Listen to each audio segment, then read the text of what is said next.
Okay, we're on page 60, learning the 4 kings versus the 5 kings today. Okay, page 60, Perek Dalet Revi, it's Revi in the Parsha Pasuk Aleph. Okay, so it was like this. The whole question, we'll soon see when this whole story happened, but this is a famous, let's learn a little bit of the story and then we'll discuss who, what, when, where. Amraphel was in the days of Amraphel, the king of Shinar. Shinar is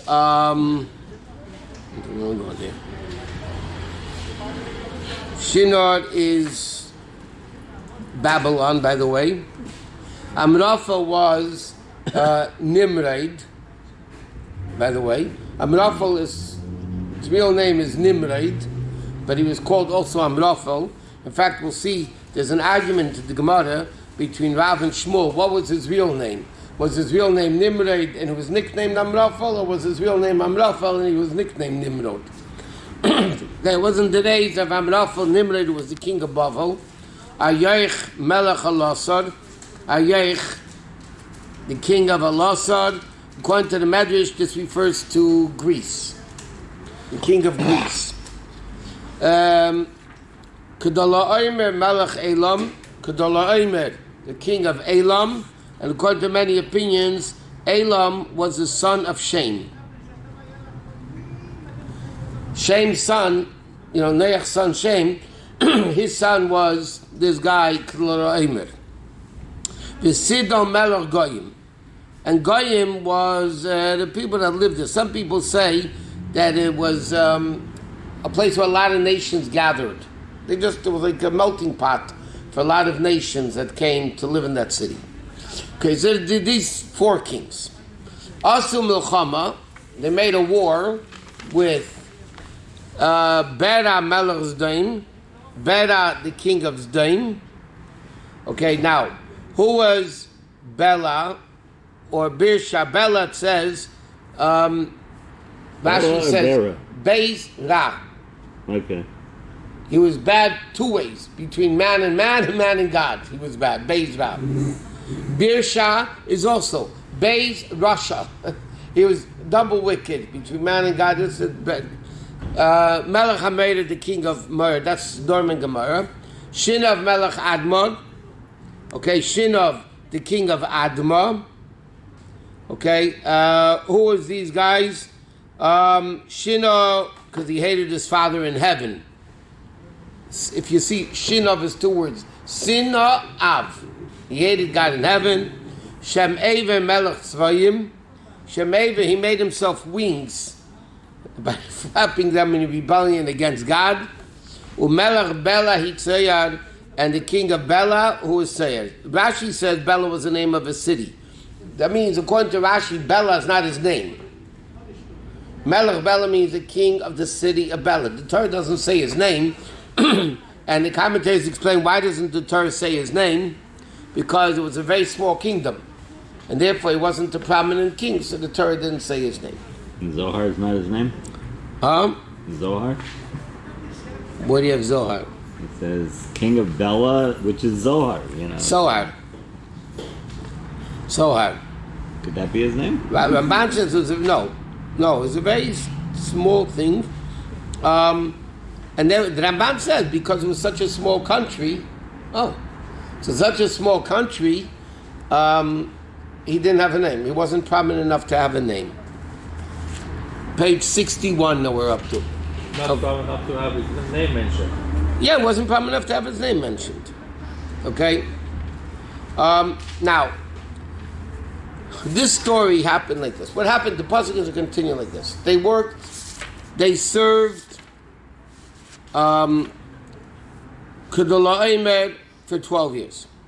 13 years, the pasuk will soon say, they rebelled. And then they had a war in the 14th year. Okay? Perek Dalet. Okay. Now, the story over here is like this. This is 28 years, just to get to chronological order, that the Midrashim say over here, the 4 kings with the 5 kings. When did this happen? It happened 28, when they made this tower to go fight God, and then God dispersed them among all the 70 nations, right? The 70 languages. So it says this was 28 years after that story. 28 years after the story, Nimrod only ruled Amraphel, like we said, Amraphel is Nimrod, Melech Shinar, who was the king of Bavel, Shinar is Bavel, okay?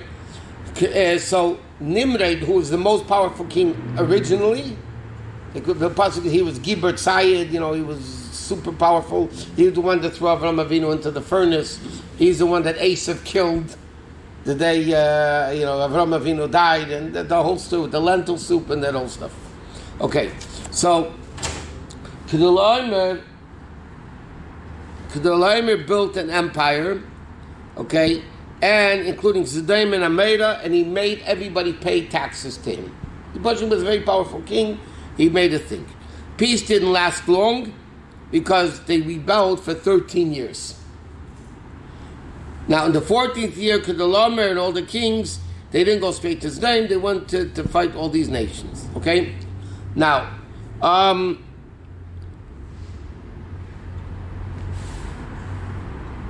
not only that, they say the kings were killed very quickly. The 4 kings against the 5 kings. So even though there are 5 versus 4, the 4 kings were stronger than the 5 because it was Nimrod, Kedolaimer. They were much stronger kings than the 5 kings. Okay. By the way, we're going to see soon. You know Eliezer, Avram's servant. The Targum Yonason Ben Oziel says he was Nimrod's son. Wow. Interesting. Wow. Eliezer was Nimrod's son. Well, But he was a Kushi, so he was... Yeah, but he went to fight his own father. But he was from Syria. Huh? Canaan.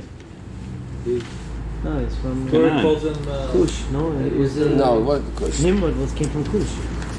Nimrod was Bavel. Right, but he was... Okay, we'll see when we get to the Eliezer, the story over here. Okay, so this is the 4 kings. So this is when it happened. Now, what's interesting, there's another thing here, how old Avram Avinu was when this whole story happened. Okay, now, before this, there was a fight between Nimrod, Amraphel, who was Nimrod, and Kedolaimer. There were 2 powerful kings. Kedolaimer won the battle against Nimrod. Okay, he emerged victorious, and he made alliance with Nimrod and the other kings to rule over the whole world, with Kedolaimer as the main king. He was the main king. Okay, now it also discusses here how old I'm. Okay, but let's see the story. They all gathered. They gathered in Makasidim to fight. Now, officially, what they did? Why did they meet there? The pasuk says Chavru alei Makasidim. So the commentators like Abarbanel, Sipurna, Seder Elam say they met there to make peace. Chavru means chaver. They actually met there not for war. They met there to make peace. But it didn't work out. So because it didn't work out, now they made a war. They ended up fighting each other. Okay, why was it called Emek Hasidim? Rashi brings down from the Medrash because there were a lot of fields, Sada. Sidim is plural of field. There were a lot of fields in that area. And where was it? Hu Yam HaMelech. So this is where Yam HaMelech is. Okay? The Dead Sea. This is, so if you go in Israel to the Dead Sea, that's approximately where they fought. This historic war, thousands of years earlier, was where the Dead Sea is today. Around that area is where they fought. It used to be Sdom. Hashem turned it over, it became the Dead Sea. Well, eventually, like that. Near. Oh, you look at the maps. Where there was no Dead Sea, and then in later map, there's a Dead Sea there. That's from Sdom. Okay, next. 12 years all these kings served Kedolem, meaning they paid them taxes and everything. And 13 years they rebelled. It's interesting. There's another year, another opinion, like Targum Yonasan, Ibn Ezra, Radak. Rashi says Shleisha Shana Maradu means they rebelled for 13 years. The other commentaries say no. In the 13th year they rebelled. See, Rashi says they were subjugated for 12 years and then they rebelled for 13. Other Mefarshim learn no. 12 years they were subjugated to him. In the 13th year they rebelled. Mm-hmm. So they only rebelled for 1 year, not for 13 years. Rashi says they actually rebelled for 13 years. That's what Rashi says. Mm-hmm. So therefore they rebelled either in the 13th year or for 13 years. Okay? So what happened? So now in the 14th year, or 14th year from the rebellion of 13 years, Kedolaimer came with the kings with him. They struck the Rephaim. Now who were the Rephaim? They were the giants. Earlier in Chumash, the Torah says in Parshas Noah about the Rephaim that they were actually giants. And they conquered the giants in the northern part of Eretz Yisrael. Ba'ashris Kanayim in Ashris Kanayim. Zuzim Baham, and the Zuzim, it's also a nation, or Zamzumin, the same thing. The ones that were in Baham. In the other ones, in the Aimim, in the Shavei Kiryasayim. These are all names of places. Okay? So they actually went around the whole country fighting. This is from the north to the south. They actually went because all these were the kings that were ruling Israel at the time, the land of Canaan. And Kedolaimer with the four kings that were with him went and crushed the rebellion, and they conquered all of them. Esacheri Baharam Seir, and the nation of Chayrit and the Mount Seir, Va'ad El Parim, all the way to El Parim, which was in the Midbar. So they actually did a pretty good job. The whole mountain regions in that sea, southward toward the Gulf of Aqaba, and then it was the north they went to, with a lot of different places where they went. Some people say El Paran is where Eilat is today. El Paran they actually say is Eilat. Okay, Vayeshuvu, and they returned. Vayaver in Mishpat. They didn't conquer Abraham's area where he lived, though. No. Okay. No, but as the Mefarshim say, Vayeshuvu, they turned back to go north. Until now they were fighting south. Then they turned to go fight north. They conquered, and they wanted to conquer everybody. Mm-hmm. But they conquered, but they stopped again and conquered all the things. They came to the Ein Mishpat, which is Kadesh. Okay, anticipation of future events, that's what it's called later. He Kadesh, Vayaku, and they smote, it's called Steo Amaleki, all the territory of the Amaleks. Okay, so basically the bottom line is, the four kings went, crushed the rebellion of the five kings, and then they just kept on going, taking control over the whole place. Okay? Now, even though Amalek wasn't born yet, Amalek is a descendant of Esav. So how can they kill the nations of Amalek? So the Mefarshim explain, it's called on the future.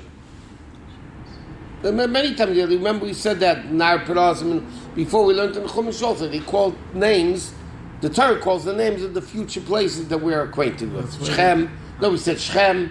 Shechem wasn't born, what? Har-Cherev, and all those things.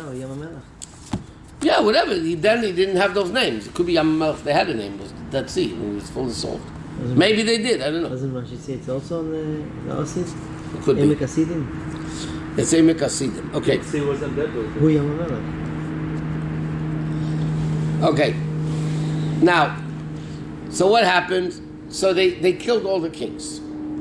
So they came to fight. Vayetze Melech Zdaim, Melech Hamedo, Melech Admo, Melech Tzvayim, Melech Beli, Tzayar. Again, all these 4 kings against the 5 kings, right? Melech Zdaim, all these five nations.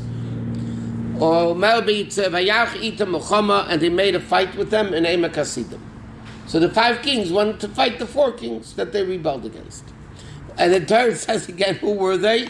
Melech Elam, Sidon, Melech Goyim, Amrafa, Melech Shina, Riech, Melech Elasar, Abba, Melachim, Esach Hamisha. And here, by the way, the Torah changes the order. Okay? Over here, the Torah starts Amrafel, and then Kedolaim. Here the Torah says Kedolaim first, because he was the most powerful guy. Ve'emek HaSidim, in the valley of Sidim, Ba'areis Chemer, were full of bitumen wells, meaning wells that were just hanging all over the place. It was a dangerous place because you didn't know where you're walking. You could fall into a well. Okay? Dotted with wells, which slime was taken for buildings and everything. So what happened? The king of Zdaim, the king of Ameda they fled away from these kings, and they fell into these wells. Okay? But for a reason, the king of Zdaim was miraculously saved. He was the only one that was saved from all these kings. And we'll see later, it's going to say why. Okay. Now, the place, Rashi says, from the Medrash, the place was so swampy. You know, swamp is, it's impossible to get out of it. The miracle, even though, okay, why did Hashem save the king of Zdaim? Because Zdaim later became very bad. Okay, but Melech Zdaim, when they threw Avram into the fire, Nimrod threw Avram into the fire, he came out alive. The king of Zdaim, the Medrash says, was the only one that recognized this as a miracle. So because he recognized the miracle that God did, so therefore Hashem saved him. Okay? If anything, okay. Ramban says that interpret the king of Zdaim went out to meet him. He went out from the well when Avram passed it, that he walked out of the well miraculously. You can see that the king of Zdaim came to Avram. He said the king of Zdaim wasn't able to go out of the slime stuff, the swampy stuff. Avram walked by, Avram miraculously got him out. Because he recognized, like it says, the miracle that happened. Okay. Vanusharim and the rest of them, Haranosu, ran away to the mountains. Okay, if you didn't fall into the pits, they actually just fell away. Okay. So it says like this. It says Vayiplu Shama, they fell there. That refers to all the kings. Vanisharim and the rest of the army, not the kings, they ran away to the mountains. Vayichu is called a chush. I want to learn these psukim that discuss the whole miracle that happened over here. Vayichu is called Rechus Zdaim v'Ameda, is called Ochem v'Yelechu. They took all the wealth of Zdaim and Ameda, all their provisions, and they left. These 4 kings conquered everybody, and they took everything from the cities, all the wealth. Vayichu is late v'es Rechushay ben Achi Avram v'Yelechu. Not only that, they captured Lot, Avram's nephew, and they left. V'hu yeshev b'Zdaim, which is a funny thing. He says, "V'hu yeshev b'Zdaim." Why does it say "V'hu yeshev b'Zdaim"? Meaning, why did this happen to Lot? Because he ran to Zdaim. Because he associated with wicked people of Zdaim, he deserved to be captured by it. Okay.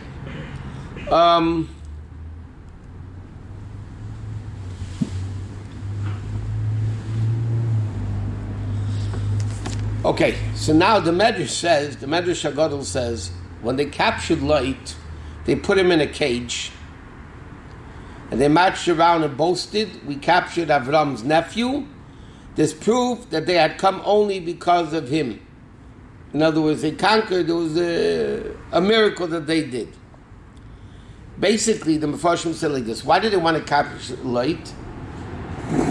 The Medrash, it says like this, the kings knew that if Leit was conquered, Avram was going to come and save him. They knew that, because Avram promised Leit, well, I'm going to be next to you. Whatever happens to you, I'm still your, brother-in-law or uncle, whatever you want to call it. So they knew that by conquering Leit, Avram was going to come and fight. And they were super powerful. They just beat all these kings. So they knew they were going to conquer Avram. And that's why they captured Leit. That's why it says, Ben Achi Avram. Everybody knows who Leit is. Why is the Torah telling us his nephew? Why is the Torah telling us they captured Leit, Avram's nephew? We know he's his nephew. We had a few psukim before. We know he's his nephew. Because the reason they captured him was to get Avram to come, and they wanted to capture Avram. That's what they wanted to do. So therefore, either, as the Mefarshim say, either they wanted to kill Avram, or they knew they were going to get a very big ransom from Avram for Leit. So they captured Leit because he's Avram's nephew. Either because they wanted to kill him, and okay.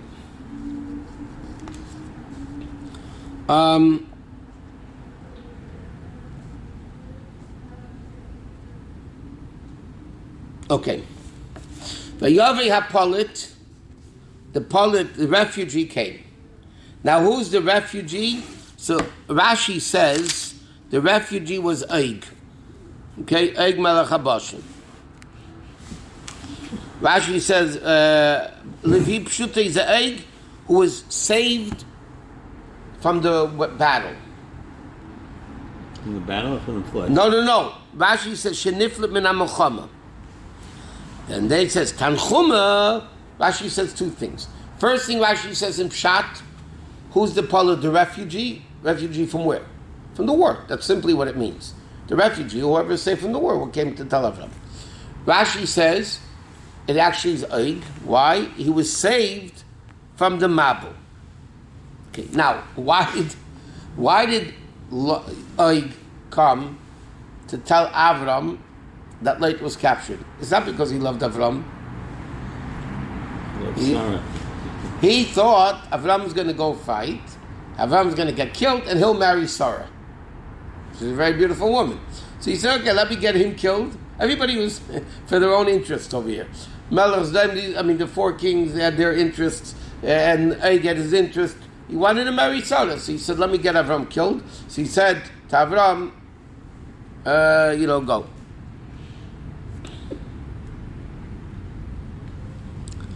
Okay, so he says, Eig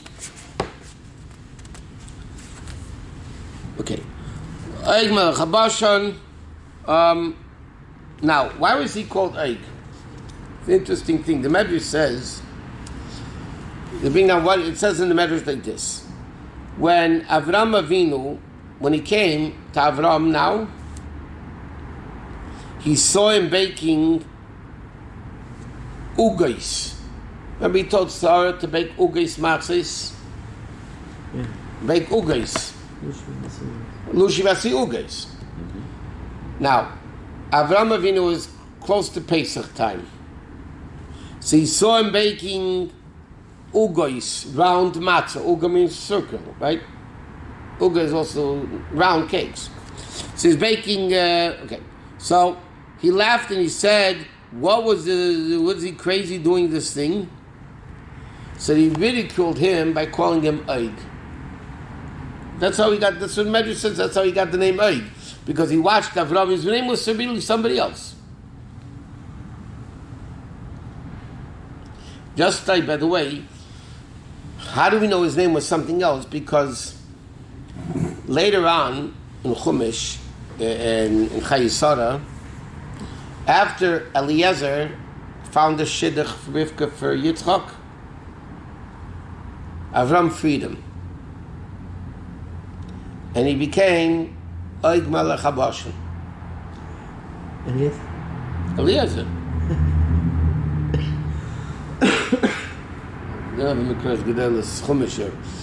The Daskin Melatasis over there in Chaysara brings down that he became Eig Melech HaBashar. So he asks, Daskin Melatasis, Eig Eliezer was a tzaddik and Eig Melech HaBashar was a Rasha. And how can you say it's the same guy?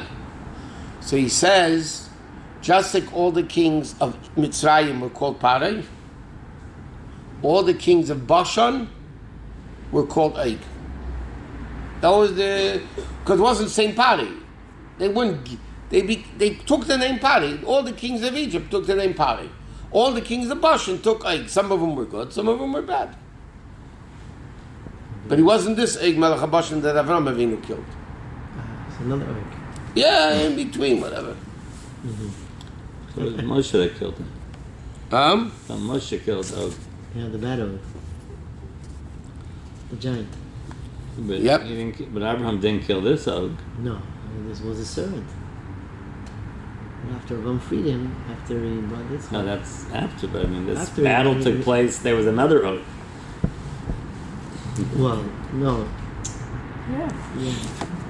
Og came in. That The wasn't Muslim Eliezer. people, by the way, the Muslim people explained that in reality, I came. His mission was a good mission to tell Avram that Lech was conquered.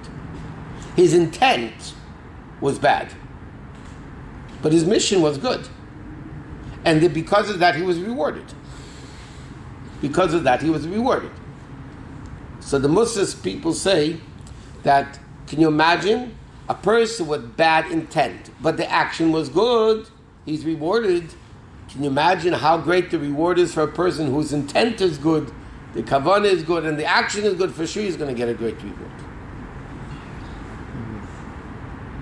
What? Yeah, but that doesn't mean for Russia, he is mitzvah No. no.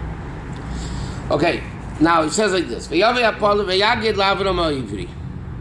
Og lived a long time all the way to Moshe Rabbeinu's time. Yeah. The question is, that's the same Eig. So if it's not the same Eig, then... Okay, so the Eliezer- question is he isn't he? So Eliezer lived that long also? He lived after him, to be Og after him, or what? It wasn't that At long. the same time. Well, it was Could have been many Ogs between then and Moshe Rabbeinu. No, but it was usually there's one king Para at a time, so one king Og at a time, no? Yeah, but this Og in the battle could have died a couple years later, and then Eliezer became the king, and No, but this bad Og, Moshe Rabbeinu killed, so he lived for like yeah, but it's 7 different generations. Og. Different Og. Lived like 1,000 years. He was by Noach. All the way to Moshe Rabbeinu. Later on, in the end of Parshas Chukas, when Moshe Rabbeinu killed Sichon and Eig, so Sichon, it doesn't, if Hashem told him to kill Sichon, he killed him. Then by Eig, Hashem told him to go kill Eig. So it says, Hashem said to him, Al Tira, don't be afraid of Eig. So Rashi over this says, why was he afraid of Eig? Avram Avinu thought, maybe the Kavanah, the fact that he saved Lech and Avram, that whole thing, maybe that would be a schus for him. So Hashem said, Al Tira Eisei, I'm going to give him to your hand. But they say, this is the interesting, Moshe Rabbeinu was afraid to fight Eig because he had a schus that he came to tell Avram Lech was captured. Even though his intent of it was that Avram should die. Nevertheless, action was... Look at, there was this Eglin Melech Moav, very big in fact. When Ehud ben Geda was told to kill him, Hashem told the Navi, the Shafet, Ehud ben Geda, to go kill Eglin Melech Moav. So when he said, I have a mess, but he was very fat, so how was he going to kill him? So he had to get him to stand. So how did he get him to stand? He said, I have a message for you from Hashem. So out of respect, he stood up, and then he killed him. So the Medrash says, it's a famous Medrash, in the merit that this guy, who had to be killed because he was evil, stood up because there was a message coming from Hashem, and he stood up, he merited, Rus was his descendant, David HaMelech was his descendant, a Mashiach is descendant. Why did this goy, this wicked king who had to be killed, why did he merit that he was the ancestor of Rus and therefore David HaMelech and Mashiach and everything? Because he did one good act. He stood up for a message from Hashem. No, I mean, to think about it, it's a tremendous merit that Rus, David and Mashiach comes to him. But the pasuk, by the way, doesn't say what he told him. What did the pasuk say? He said, "Vayagid la'avar ma'ivri, v'hu sheichem b'leini mamrei, ameri, achi yeshka v'achi yano, v'hem bali bris Avram." So the pasuk doesn't say even what he told him. But from the next pasuk that Avram heard that his nephew was captured, the Torah implies what he told him. He told him that there was a battle, 4 kings against the 5 kings, and that's what happened. It says he told Avram, but he told him everything that happened. Huh? Told Avram what happened. Right.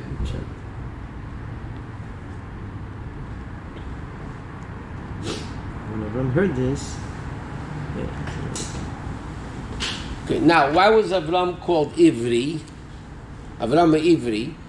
This is the first place, by the way, he's called openly Ivri. Okay? So number one, unfortunately, say because he came from Eved HaNohag. Came from the Eved side of the river. Another reason, it's brought down, the Medrash says, because Avram Avinu was on one side, the whole world was against Avram Avinu. So the world was on one side, and he was on the other side. Avram Ivri. He was because he came from Ebed. He came across the river, and okay. So what happened like this? Yishma Avram ki nishbach. Let's learn a few psukim. Talk to us about the story. It's very interesting. Avram heard that his nephew was captured. Okay, his brother. Vayag es chanichav. He armed his disciples. Elide Beis Shmeina Asr Shleish Meyos, 318. V'yedei Fadon, and we ran all the way to Dan. Now, who this 318 was? Simply, it means he gathered 318 household members. Another interpretation is Chanichav is, by the way, Chanichav literally means in English. His disciples. Chanicha comes from the word chinuch. The ones he raised, the ones he took. Okay. What happened was, Eliezer equals 318. So there's two opinions what happened. Some people say he actually took 318 people. And by the way, the commentators explain, they're not contradictory. He took 318 people. He also took Eliezer, but they didn't do anything. Eliezer, which numerically equals 318, right, is the one that actually won the war. And we said that who is Eliezer? Now just think about this now. Eliezer was Nimrod's son. Tag Yonason ben Uzziel says he was Amraphal's son, Nimrod's son. And he went to fight against his father. Because Nimrod was one of the kings. He went to fight his father. That's what... Huh? No, because he was like a ger. Yeah. But he was a very great tzaddik. According to one opinion, he never died. He went alive to Gan Eden. He was one of the 10? One of the 10 that went alive into Gan Eden. And he didn't die because of his greatness. Now what happened? There's a story like this. There's a whole story in the Gemara, and the story goes like this. How did Avram Avinu fight them all? So it says in the Medrash like this. Avram Avinu picked up dirt and threw it at them, and all the dirt turned into bows and arrows and spears. And therefore Avram Avinu and Eliezer themselves conquered these 4 powerful kings that killed all those other kings together. Okay? So it was a miraculous thing. Hashem made a miracle. He threw dirt and it turned into spears. So the Gemara tells a story about Nochem Ish Gamzul. You always say Gamzul, the Tov, everything's good. The Jews wanted to find favor in the eyes of the Roman king. The Roman Emperor Jews, and Nochem Ish Gamzul was Rabbi Kiva's Rebbe. One of the Rebbes of Rabbi Kiva. So it was the time of the Roman rule. So Nochem Ish Gamzul the Jews wanted to send a present to the Emperor of Rome.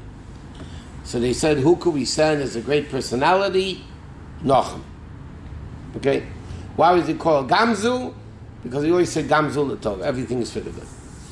So he took a box full of gold and diamonds and all expensive things, and they sent him off to the emperor.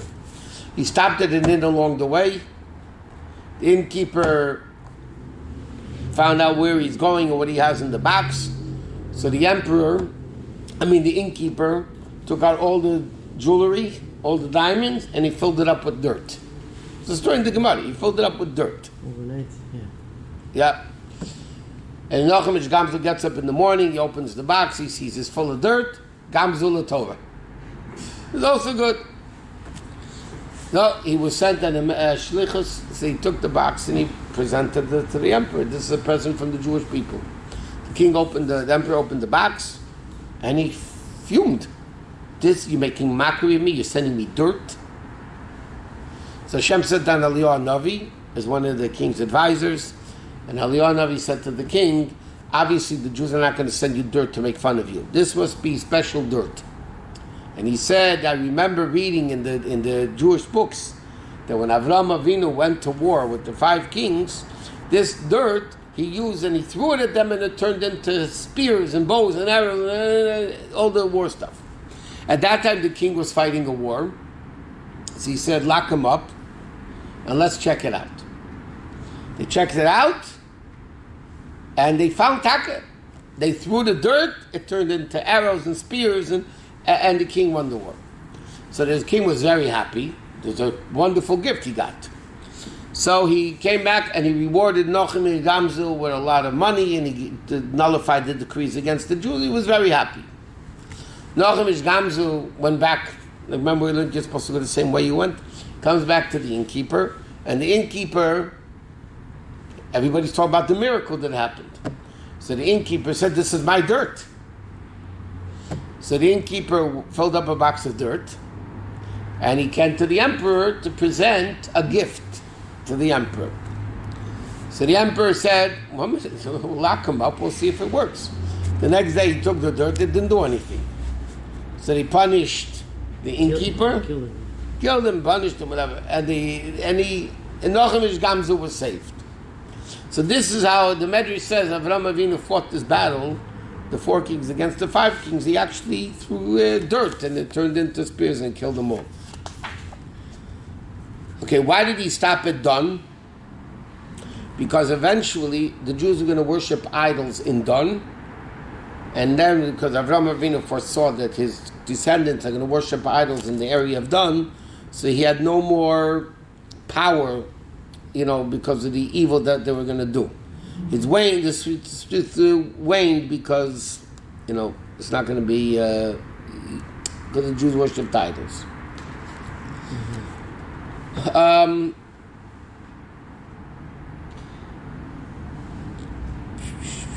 It's interesting over here, he writes, why another reason why they're called Ivrim, or Avram's descendants are called Ivrim, because they're only ones who spoke Hebrew.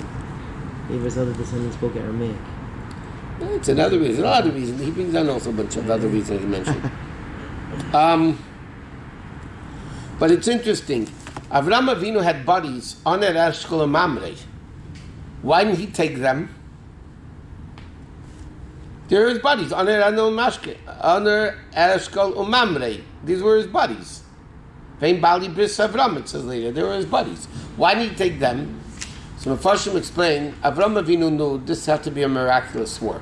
There was no way him and Eliezer, or even 318 guys, are going to win these powerful kings like Nimrod and Kedoloimer. There was no way he was going to be able to do it. So he knew it was going to be a spiritual war. So he only wanted to take people that he raised in serving God. Other Eshkol and Mamre were people, but they weren't raised by Avraham Avinu in the service of God, and he didn't want to take it. And by the way, the Rabbah mentions, Yelid Beise means these were people that Avraham Avinu raised from birth. Yelid Beise, so their whole life they were raised in an atmosphere of belief in God. Whatever was Judaism at that time.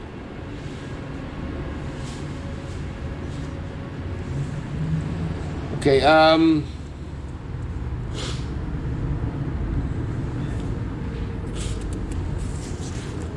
Okay.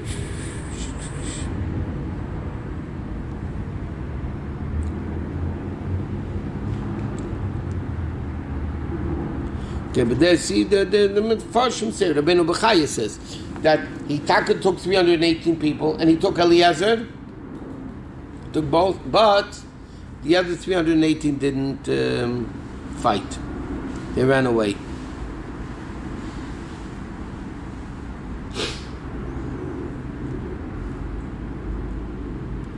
So they said the end result was Avram and Eliezer fought to fight themselves, and they won. Okay, leave it here.